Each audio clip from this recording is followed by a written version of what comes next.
Nama saya Ahmad Utomo, molecular biologist, independent, tidak memiliki kepentingan apapun ya dengan baik industri vaksin maupun penjualan obat-obat anti COVID-19. Kedua, Idul Adha, tepat sekali kalau saya akan sampaikan kepada rekan-rekan sekalian, taqabbalallahu minna wa minkum, Eid Mubarak. Insyaallah apa yang telah kita lakukan dalam Eid kemarin, bagi rekan-rekan yang melakukan kurban, semoga bukan darahnya, bukan dagingnya yang sampai kepada Allah Ta'ala, tapi adalah keikhlasan kita untuk berbagi bersama kita. Dan sebagai pengingat bahwa kita semua ini yang kita harapkan adalah ridha Allah Subhanahu wa Ta'ala. Sebelum kita mulai terkait membahas apa yang menarik terkait dengan perkembangan ya, apalagi ada video yang cukup viral antara Profesor Hadi Pranoto dengan Mas Anji terkait dengan kabar bahwa telah ditemukan suatu obat ya antibody COVID-19 ya, bukan vaksin memang, tapi campuran herbal nampaknya. Kita akan bahas itu, tapi sebelum itu izinkan saya untuk membaca satu ayat Al-Quran yang mungkin bisa menjadi satu untuk membuka apa yang akan saya sampaikan. A'udzubillahi minasyaitonirrajim. Ya ayyuhalladzina amanu kunu qawwamina lillahi syuhada'a bil qist wa la yajrimannakum syana'anu qaumin 'ala alla ta'dilu. I'dilu huwa aqrabu littaqwa wattaqullah innallaha khabirum bima ta'malun. Artinya, wahai orang-orang yang beriman, jadilah kamu sebagai penegak keadilan karena Allah ketika menjadi saksi dengan adil, dan janganlah kebencianmu terhadap suatu kaum mendorong kamu untuk berlaku tidak adil. Berlaku adillah karena adil itu lebih dekat kepada takwa, dan bertakwalah kepada Allah, sungguh Allah Maha teliti terhadap apa yang kamu kerjakan. Kira-kira apa relevansinya ayat ini kenapa saya bacakan? Karena saya pribadi melihat bahwa ada pengalaman-pengalaman masa lalu yang ternyata turut mempengaruhi bagaimana kita menyikapi suatu isu dengan adil. Contoh seperti di Amerika yang mungkin sangat jelas bahwa ternyata pemahaman orang untuk menggunakan masker sangat tergantung dengan partai politiknya. Orang-orang beraliansi dengan Partai Republik misalnya, yaitu partai pendukung pemerintahan otoritas saat ini, yaitu Presiden Donald Trump, itu hanya sedikit sekali ya, kurang dari 50% yang meyakini mereka harus menggunakan masker. Ya. Sedangkan lawan politiknya Partai Demokrat justru hampir 70% menyatakan perlu untuk menggunakan masker. Nah, di sini inilah relevansi ayat ini. Jangan sampai kedekatan kita terhadap pihak tertentu ya membuat kita menjadi gelap mata. Tetap harus adil ya, terutama dalam melihat satu fakta sehingga kita bisa mencermatinya dengan ilmu. Karena Allah Ta'ala juga mengatakan di Al-Quran, fas'alu ahli dzikr. Artinya apa? Bertanyalah kepada orang yang berilmu, ya, yang memiliki otoritas, supaya kita tidak salah. Ya. Nah, karena masalahnya begini, kalau nanti salah, kalau seandainya itu hanya berdampak kepada kita, mungkin kita harus bertanggung jawabkan sendirian. Tapi apa yang terjadi kalau ternyata apa yang kita lakukan, kita sampaikan, ternyata justru menimbulkan kemudorotan yang luar biasa di masyarakat. Saya tidak bisa bayangkan betapa kita nanti harus menjawab pertanyaan Allah Ta'ala nanti di Yaumul Hisab terhadap apa yang telah kita kerjakan yang telah menyengsarakan banyak sekali orang. Gitu ya. Nah, terkait video yang kemarin yang cukup viral, saya bisa katakan ada 3 hal yang sisi positif yang saya bisa tangkap sebetulnya dari video itu, dan juga serangkaian video yang sebelumnya terkait apa yang Mas Anji sampaikan di media sosial. Yang pertama, Mas Anji walaupun dia memiliki satu keyakinan bahwa COVID-19 ini tidak begitu berbahaya. Akhirnya postingan ini ia hapus dari Instagramnya.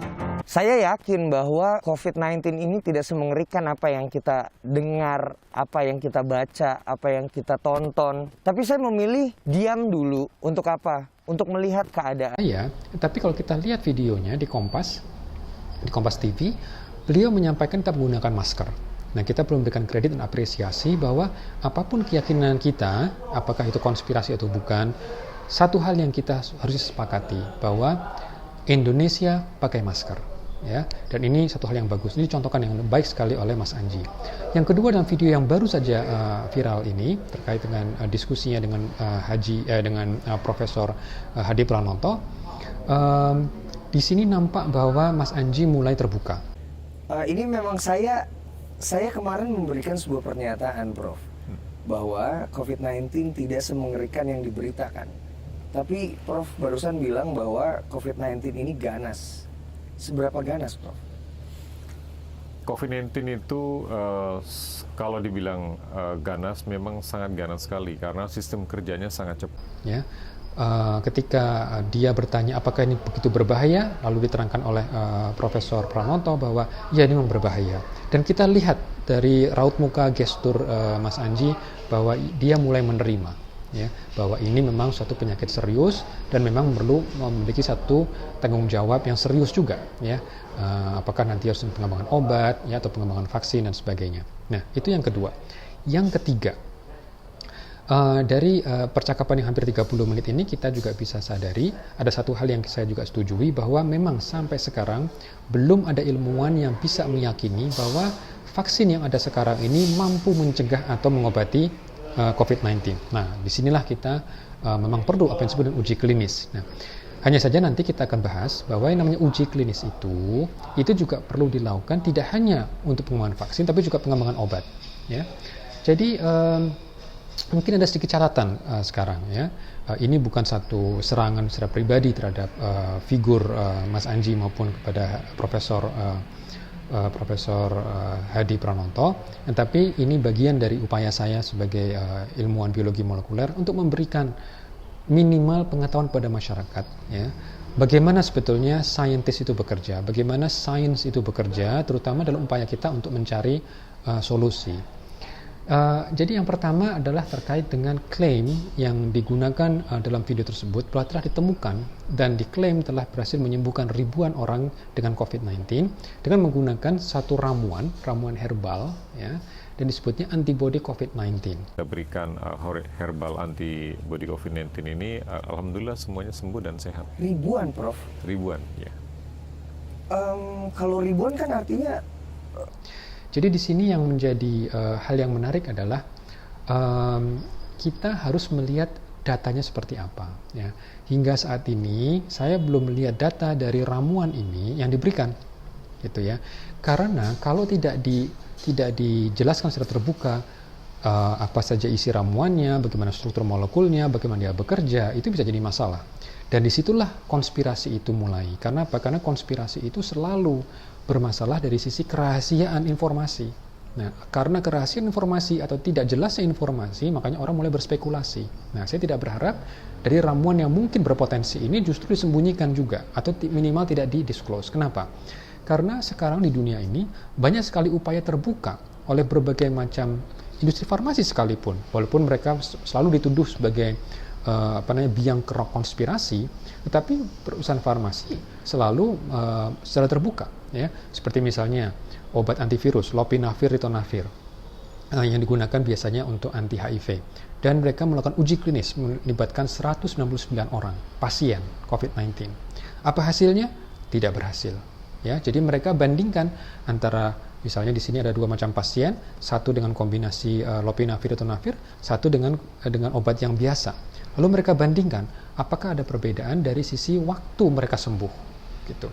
Dan ini diberikan secara acak. Jadi pasien tidak tahu mendapatkan yang mendapatkan yang ritonavir atau lopinavir atau mendapatkan yang standar, gitu ya. Ini namanya disebut dengan uji klinis randomisasi. Dan kalau kita ingat dari tradisi Islam sendiri, ya, Ibnu Sina ratusan tahun yang lalu pernah mengatakan seperti ini. The drug must only be tested for one condition. For if a patient has more than one condition and each is in need of a different treatment and the treatments are antagonistic, and if the patient recovers, we are left uncertain as to which of the conditions the drug was useful for. Artinya apa? Artinya bahwa obat yang akan kita uji itu harus diberikan kepada kondisi pasien yang spesifik. Karena begini, rekan-rekan sekalian, pasien COVID-19 itu tidak seragam. Ada pasien COVID-19 yang mungkin gejalanya ringan. Ada pasien COVID-19 yang gejalanya berat atau serius. Ada juga pasien COVID-19 yang gejalanya itu kritis. Nah, kita belajar dari uji klinis dexamethasone misalnya, ya, istilah disebut obat dewa, gitu ya. Ternyata efektivitasnya hanya pada pasien yang kritis, gitu, yang istilahnya berat sekali. Mungkin dia harus menggunakan ventilator misalnya. tapi tidak berdampak kepada pasien yang sifatnya hanya gejala ringan. Nah, ini sebabnya seperti Ibnu Sina dulu katakan, ketika kita mau menguji efektivitas obat yang favorit kita, mau itu herbal, mau itu obat dewa, mau apapun itu, kita harus pastikan kategori yang kita uji itu pada pasien yang spesifik. Karena apa? Kalau hasilnya karena kalau ternyata memberikan tidak dampak pada pasien yang berbeda, nah itu nanti kita bisa memberikan suatu kesimpulan yang cermat. Jadi tidak cukup untuk diklaim seperti halnya yang Profesor Hadi Pranoto sampaikan, dia telah berikan ramuan ini kepada ribuan orang. Ribuan orang ini harus diperjelas, ribuan orang seperti apa, ya? Apakah dia memang betul COVID-19? Kalau dia COVID-19 seperti apa dia kondisinya? Dan kalau dibilang sembuh itu seperti apa sembuh? Ya, apakah sudah diuji misalnya viral load-nya? Apakah sudah diuji misalnya kondisi klinisnya? Berapa lama dia tinggal di rumah sakit antara yang diberikan herbal ini atau yang tidak herbal itu dengan yang terapi standar? Ini perlu dilihat, ya. Apakah ada perbedaan lama di rumah sakit? Karena itu penting juga. Misalnya kalau terapi standar dia perlu waktu sebulan di rumah sakit, tapi dengan misalnya nih dengan herbal antibody yang beliau klaim ternyata cukup seminggu di rumah sakit. Itu penting sekali, perbedaan sampai 3 minggu itu tentu sangat bermanfaat dan itu perlu untuk kita dukung tentunya, ya. Nah, tapi sekali lagi yang kita harus ketahui adalah datanya seperti apa. Ini penting untuk kita lihat supaya apa? Supaya tidak menjadi konspirasi baru, ya. Supaya tidak seperti yang Mas Anji dulu khawatirkan. Ini jangan-jangan hanya konspirasi industri farmasi misalnya. Sebetulnya kalau kita lihat seperti misalnya mekanisme herbal ini rekan kita juga, ya, ilmuwan juga, masih ingat namanya Dr. Indro Cahyono. Nah, mungkin bagi sebagian dengan kontroversial, tapi sekali lagi kita harus bersikap adil. Dr. Indro Cahyono pernah mengatakan, yang pertama untuk pencegahan dengan jamu-jamuan, pakai jahe, pakai temulawak. Jahe temulawak meningkatkan stamina tubuh kok, bagus, nggak masalah. Tapi dia tidak menaikkan antibodi. Antibodi hanya bisa naik kalau kita pakai vitamin E dan vitamin C. Jadi kalau misalnya bahwa ternyata herbal itu tidak bisa memperkuat antibodi, ya. Jadi ini yang beliau sampaikan, dan kita dari data-data yang ada memang tidak seperti itu. Herbal itu lebih memberikan sifat, ya, kan dia antioksidan yang kuat, ya, antioksidan yang kuat. Nah, kalau misalnya diklaim bisa mengeluarkan antibodi anti COVID, mestinya bisa diuji. Jadi kita punya secara laboratorium cara bagaimana mengecek timbul tidak antibodinya. Dan apakah antibodi tersebut bisa memblokir infeksi COVID-19 atau infeksi dari SARS-CoV-2, virus penyebab COVID-19. Ini bisa diuji di laboratorium. Jadi artinya apa? Kalau ini bisa diuji di laboratorium, kita bisa melihat datanya secara lebih objektif. Ya, ini penting. Dan yang berikutnya, yang saya juga ada beberapa hal yang memang ada catatan, ya, dari klaim ini, yaitu terkait dengan bagaimana dia bisa membuktikan bahwa ini betul bisa menyembuhkan COVID-19, lalu bagaimana cara kerja dari herbal anti COVID ini, karena ini suatu hal yang unusual, ya, ketika bagaimana ramuan herbal bisa meningkatkan antibodi. Terus yang berikutnya yang saya sayangkan, Profesor Hadi Pranoto mengatakan sekarang sudah ada 1.500-an jenis COVID-19. Itu sebenarnya perlu diluruskan. Kenapa? Karena saat ini memang banyak variasi-variasi. Dalam artian begini, ada polimorfisme atau variasi genetik dari berbagai macam SARS-CoV-2. Tetapi itu tidak membedakannya secara terpisah, ya, bukan suatu perbedaan yang sangat tegas. Mereka semua masih COVID-19, ya. Dan seperti saya sampaikan bahwa identitas genomnya masih 99,99% identik, ya. Jadi kita tidak bisa mengatakan saat ini ada berbagai macam varian, ya. Apalagi dikatakan dosisnya sudah makin banyak, ya. Dikatakan bahwa dari COVID-19 ini hanya masalah dosis, ya. Dia sampaikan bahwa dari mulai SARS lalu MERS itu bukan cuma dosis, ya. Tetapi memang genomnya sendiri sudah berbeda. Jadi kita tahu perbedaan antara SARS-CoV-1 penyebab SARS dan SARS-CoV-2 penyebab COVID-19 itu perbedaannya hampir 30%, ya antara 20 dan 30%. Identitas cuma 76%. Bayangkan, perbedaannya cukup banyak. Jadi bukan masalah jumlahnya saja, tapi memang identitas genomnya itu berbeda. Ya. Mungkin saya pikir tidak perlu terlalu lagi membedah, ya namanya orang bisa berbuat khilaf, tapi saya tidak berniat untuk memberikan detail perbedaan itu, tapi cukup bagi kita untuk minimal belajar. Ya, apapun klaim orang katakan, kita harus melihat hasil uji klinis. Ya, kenapa? Karena kalau tidak diuji klinis, bisa saja saya melakukan tindakan yang tidak etis. Misalnya saya mengklaim bahwa saya punya ramuan ini, ramuan kopi ini, dan ini bisa menimbulkan kekebalan terhadap COVID-19, gitu ya. Ini kalau saya jual, saya menggunakan kata Pak Ahmad, endorse oleh kata Pak Ahmad, kira-kira etis tidak? Nah, ini yang harus kita pikirkan bersama. Ya, jadi untuk mengatakan ini memiliki penyembuhan, nah tentu kita harus backup dengan data. Qul hatu burhanukum in kuntum shadiqin. Sekali lagi, ini bukan satu video untuk menyerang siapapun, bukan. Saat ini kita tidak perlu banyak musuh. Satu musuh sudah kebanyakan, 1000 teman masih kurang. Jadi, mari kita bersama-sama kita apresiasi seluruh lapisan masyarakat yang berusaha dengan sungguh-sungguh untuk mencari solusinya. Sekali lagi, kita boleh berbeda pendapat, tapi tolong tetap gunakan masker. Ya. Dan kalau kita mau mengklaim sesuatu yang bagus, tolong juga sertakan buktinya. Jangan sampai kita justru menjadi pemain konspirasi baru. Na'udzubillah min dzalik. Baik, demikian dari saya. Mudah-mudahan ini bisa bermanfaat.